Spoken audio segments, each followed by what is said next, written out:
Economicast, una mirada a los hechos que serán noticia en materia económica.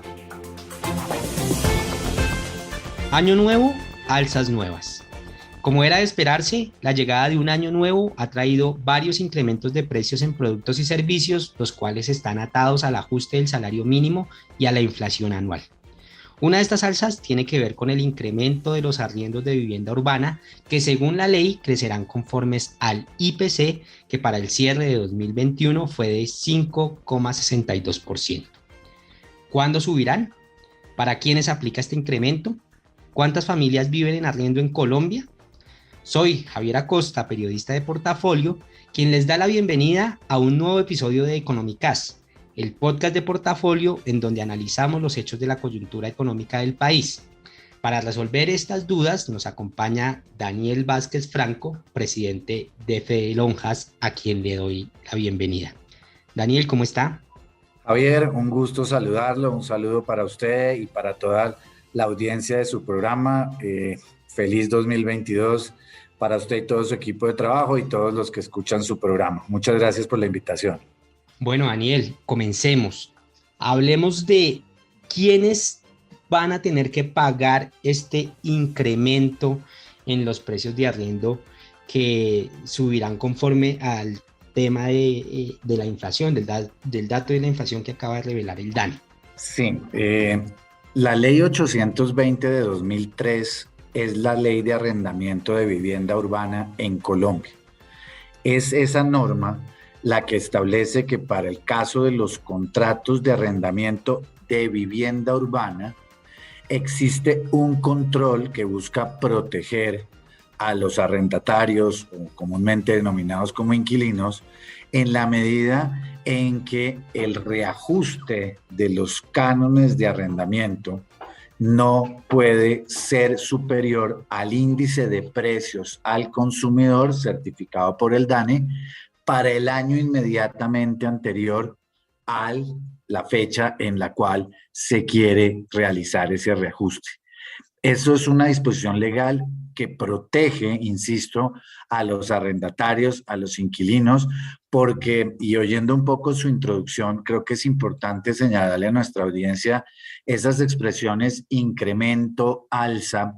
En este caso de los cánones de arrendamiento de vivienda urbana, tienen un componente importante que creo que es fundamental de entender a cabalidad, y es, yo lo que hablaría es más bien de un ajuste o reajuste, pero se llama, en el canon de arrendamiento, que lo único que está reconociendo es el impacto de la inflación del año anterior en el siguiente año del contrato. Y el concepto de inflación, recuerden que es la pérdida del poder adquisitivo de la moneda. Entonces, lo que buscó la ley 820 del 2003, teniendo en cuenta la importancia social del arrendamiento, y en los últimos años más con las cifras que seguramente vamos a hablar ahora, es precisamente buscar que el propietario, por una parte, no vea desmejorado su ingreso, pero tampoco significa que con el ajuste del IPC el ingreso mejore o se incremente o haya un alza, sino simplemente al propietario que recibe el canon se le está reconociendo con ese ajuste la pérdida del poder adquisitivo del dinero que está recibiendo. Eso significa que en términos reales, un canon de arrendamiento de vivienda urbana, cada año cuando se reajusta su valor, lo único que se está haciendo es simplemente que ese valor no pierda o no se vea afectado por la inflación, pero no significa para el propietario un mayor ingreso en términos reales, sino simplemente un ajuste por inflación. Por eso la expresión que se utiliza siempre es reajuste, y ese es el gran beneficio que tiene el contrato de arrendamiento de vivienda urbana en Colombia, es que el ajuste es solamente para reconocer el impacto de la inflación del año anterior al que se realiza el ajuste. Daniel, ¿cuándo comienzan estos ajustes? No comienzan inmediatamente, sale el dato del IPC. Correcto. Esto es lo que se entiende. ¿Cuál es la explicación de esto? Correcto. En el tema del contrato de arrendamiento de vivienda urbana, no pasa como, por ejemplo, en estas épocas de enero, donde escucha uno incremento del valor de la gasolina, por ejemplo, a partir de mañana el galón de gasolina tal vale tanto, o el incremento en el seguro obligatorio de accidentes de tránsito, que también lo vimos en estos días, es del tanto y empieza a regir a partir de mañana. ¿Qué es lo que pasa con los cánones de arrendamiento? Que cada contrato de arrendamiento de vivienda urbana en Colombia, de los celebrados por todos los colombianos, tiene una fecha inicial en la que se celebró y normalmente los contratos se estipulan o se pactan a un año, renovable por un año más. Esa es como la costumbre que existe en nuestro mercado. Entonces, ¿esto qué significa? Que para el año 2022 cada contrato de cada colombiano tendrá una fecha diferente en la cual se cumple ese periodo de vigencia que, insisto, normalmente se pacta un año.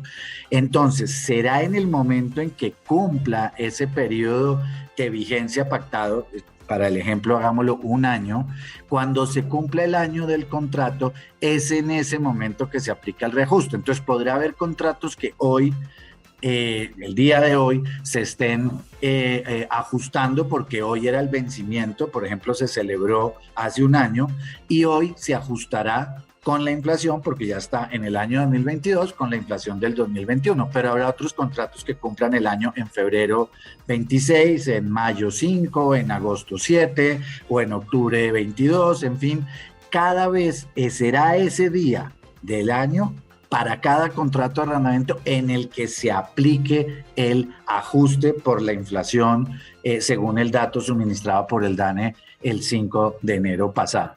Entonces, no es un ajuste automático como se ve en otros productos o servicios, sino tendrá su propia dinámica a lo largo del año. Si un contrato, por ejemplo, de arrendamiento se celebró ahorita en diciembre, algún colombiano celebró por primera vez su contrato de arrendamiento de una vivienda en diciembre, pues el incremento del 5.62 se le hará allá en diciembre del 2022, será el momento de ese incremento y no antes.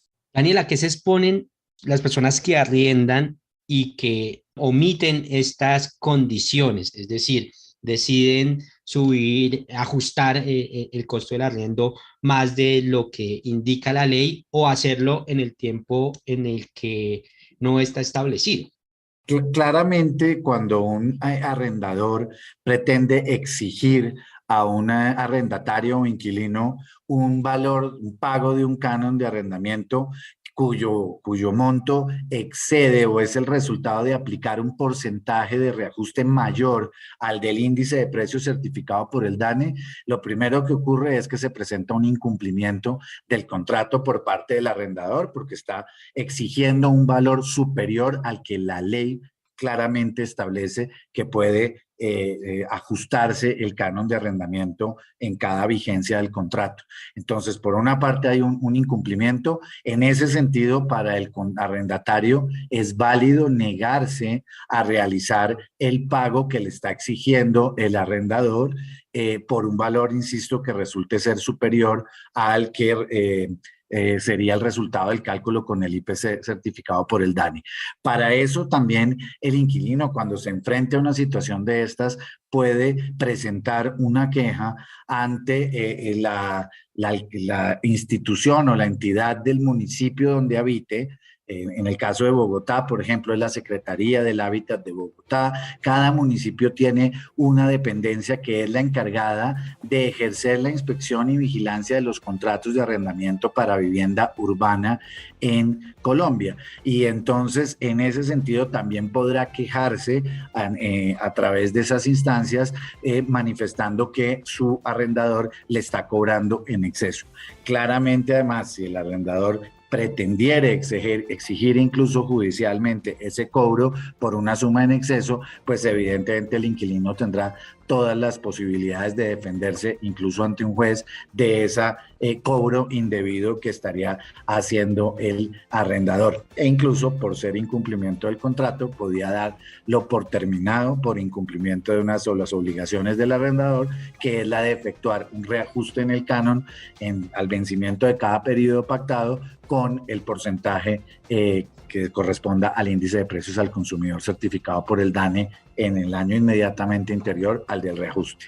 Daniel, ¿cuántas personas se estiman viven en arriendo en Colombia? El último dato oficial del DANE sobre personas que viven en arrendamiento en Colombia habla de 6.300.000 hogares aproximadamente que viven en arriendo en Colombia. Esa es una cifra que ha crecido porque el dato anual inmediatamente anterior que teníamos del DANE era de 5.800.000 hogares, lo cual significa que el arrendamiento, digamos, en el último año 2021 tuvo un crecimiento importante en Colombia, y si hablamos de 6.3 millones de hogares, y si el DANE mismo en el censo del 2018 dijo que hay 3.1 personas por hogar, pues estamos hablando de más de 18 millones de personas que en Colombia viven en arrendamiento. Eso es cerca de un 44% de la población que está viviendo en arrendamiento, tanto de vivienda urbana como de vivienda rural, pero en arrendamiento en general. Cuando hablamos de vivienda urbana, el porcentaje se reduce un poco, pero en todo caso sigue siendo algo, es alto, sigue siendo del 43%. ¿Eso a qué obedece? Y es importante mencionar pues la importancia que tiene el arrendamiento en Colombia, pero no puede leerse como que el país se ha venido, digamos, o entender que si las personas están acudiendo al arriendo es porque no tienen capacidad de compra, no hay recursos, no hay capacidad de ahorro. No, porque si ustedes miran incluso los datos del 2021 que muestra el gobierno nacional y los otros gremios como Camacol de la construcción, muestran un incremento el año pasado, un récord histórico en ventas de vivienda nueva y sobre todo vivienda de interés social. Entonces, no es que la población esté dejando de adquirir vivienda y que el país se haya empobrecido y no pueda acceder a vivienda, sino más bien que es que el arrendamiento ha venido convirtiendo en los últimos años, como pasa en muchos países, sobre todo países desarrollados del mundo, en que el arrendamiento se ha convertido en una alternativa por precisamente un tema del crecimiento de las ciudades, el tráfico, etcétera. La gente prefiere de pronto no adquirir un inmueble, sino arrendarlo y tener movilidad, poderse trasladar. Recordemos que la familia nace, crece, se reproduce y muere. Entonces, si tiene hijos pequeños, vivir cerca al jardín infantil, luego cerca al colegio, si después los jóvenes ya se van de la casa, se vuelve una pareja menor. Entonces, trasladarse, esas dinámicas del arrendamiento que se ven en otras latitudes del mundo, ya llegaron a Colombia, y por eso el incremento de las personas que viven en arriendo se ha visto en el último año. Daniel, si el arrendatario no está de acuerdo con este ajuste, puede exigir la terminación del contrato y debe pagar algo. ¿Bajo qué condiciones, digamos, se da esto si no está de acuerdo con ese ajuste? Fíjese que la ventaja que se tiene en este caso particular es que es un elemento muy objetivo, es decir, el ejercicio o el cálculo matemático es simple. ¿Cuál es el canon que viene pagando este año? 1 millón de pesos, para poner un ejemplo, en cifras redondas. Simplemente el aumento que puede tener ese canon es del 5.62%. Se hace el cálculo matemático muy sencillo. Cualquier suma que el arrendador pretenda cobrarle por encima va en contravía de lo establecido en la ley 820 de 2003. Entonces el inquilino puede negarse inicialmente, obviamente, ante el arrendador, manifestándole que el incremento supera el máximo permitido por la ley, etcétera, el camino inicial. Pero si no, como le decía, los caminos son dos. Él debe manifestarle a su arrendador la inconformidad, el que no va a realizar ese pago porque le están cobrando una suma que no es, y recordarle al arrendador que está incumpliendo.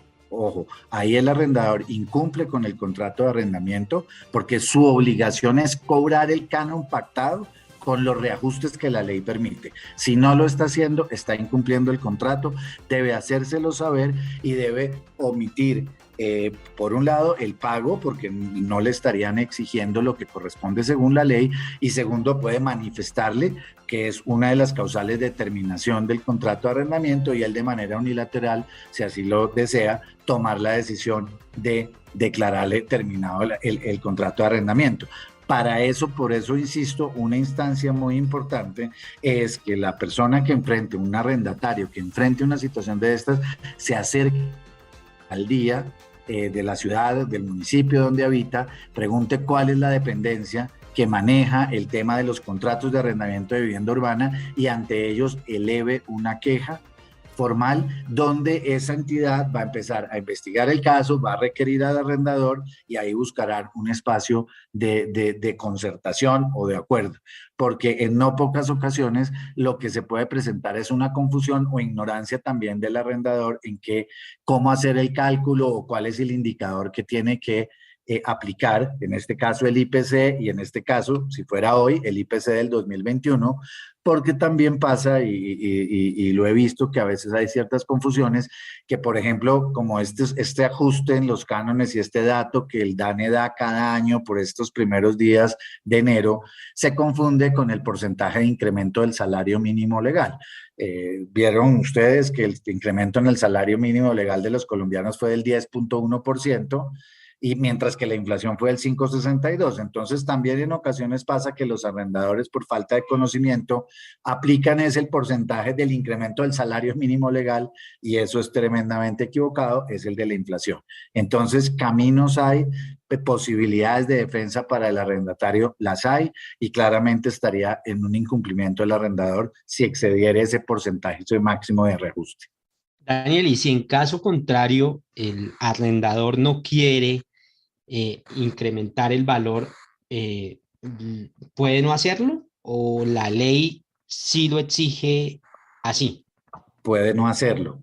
A ver, lo que la ley establece es que el porcentaje máximo es la inflación del año anterior, sea cual fuere, ¿cierto? Entonces, bien podrían incluso desde el primer día que celebran el contrato decir que no hay reajuste, que le deja ese valor en el tiempo. Casos se han visto. Podría decirle que es la mitad del IPC, por decir algo. Podría ser. Lo normal es que los contratos se pacten diciendo que se incrementa o el reajuste más bien es en el índice de precios al consumidor, por lo que decía al principio de esta conversación, y es que lo que se busca es que el ingreso del arrendador no se vea afectado por la inflación y es simplemente que su canon de arrendamiento mantenga el poder adquisitivo que tiene desde el primer día.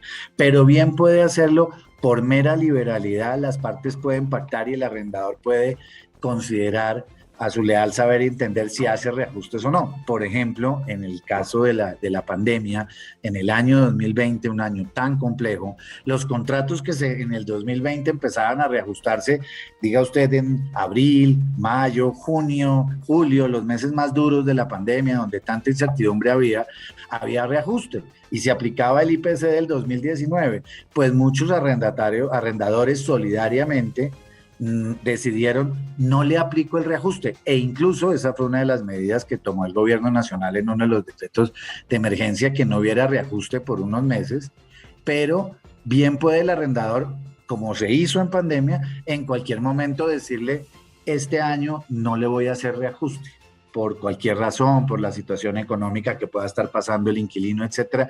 Acuérdese usted que en los contratos son leyes para las partes y las partes desde que acuerden y se pongan ellos de común acuerdo en los términos y condiciones de él, es válido lo que puedan pactar. Entonces, bien podría, sin duda alguna, decir que no le hace el incremento, bien podría decirle que le hace el incremento, pero, por ejemplo, que si el canon valía 1 millón y le incrementa el 5,62%, pero que como el canon empieza a incrementarse desde enero, podría decirle, pero sabe que el incremento se lo empiezo a cobrar desde marzo.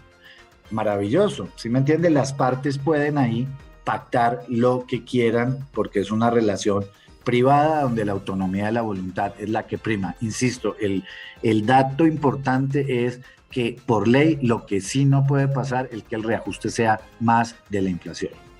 Daniel, ya para ir finalizando este podcast, quiero preguntarle sobre si hay excepciones a esta norma. Es decir, hay contratos en los que no aplican estas alzas, ya sea por tiempo de haber permanecido en un lugar como arrendatario o en algunas viviendas. ¿Hay alguna excepción a esta norma?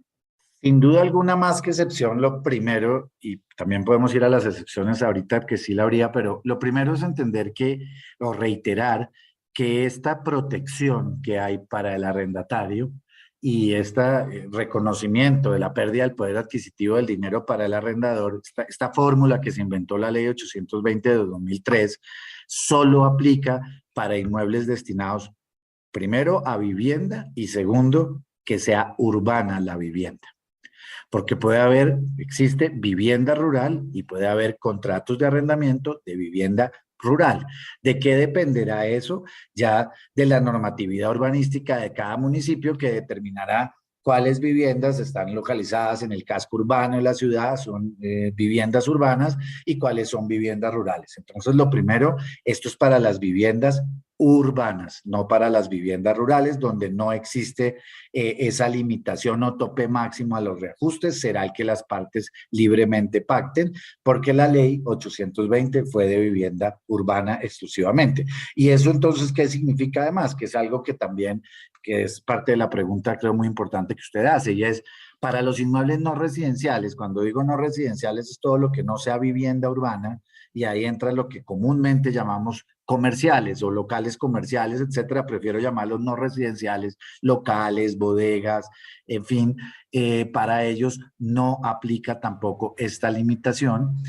Fundamentalmente, el criterio que se ha manejado históricamente en eso es que cuando son inmuebles que se dedican a actividades comerciales o a actos de comercio, por lo menos una de las partes es comerciante, y entonces la relación se supone que se da entre personas que conocen más el mercado, y por eso ellos podrán pactar entre ellos las condiciones del incremento del canon al vencimiento del periodo inicialmente pactado, para efectos del canon que regirá en las prórrogas de este. Entonces, no aplica tampoco para las que no son residenciales, así como para residenciales no urbanos, o también llamados rurales, no aplican. Digamos, más que excepciones es el ámbito de aplicación de esa norma.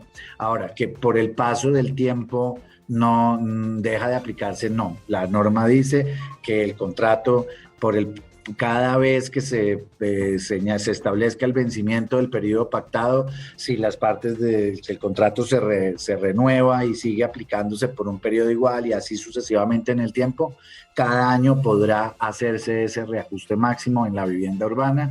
No implica o no genera que por el paso del tiempo se pierda esa condición. Ya sería que las partes, insisto, por su propia voluntad, decidieran en un año, como usted lo planteaba en la pregunta anterior, de que de pronto en un año deciden, no, este año no le hago reajuste, le dejo el canon como estaba, y al siguiente sí se lo hago con el índice de precios del año anterior. No puede acumular, por ejemplo, que si no le aplicó el IPC del año pasado, entonces este año le hace el reajuste con el IPC del año pasado más el de este año, y lo suma y le da el reajuste. No. Año a año, vigencia del contrato, solo con el IPC del año inmediatamente anterior. Bueno, Daniel, muchas gracias por haber compartido con nosotros este espacio y hablar sobre este tema que genera tantas dudas a los colombianos. Gracias por ayudarnos a resolver este tema. Y a los lectores y oyentes de Portafolio, los invitamos a que continúen conectados a nuestro portal web www.portafolio.com. Hasta la próxima y muchas gracias. Economicast, un podcast de Portafolio para la casa editorial El Tiempo.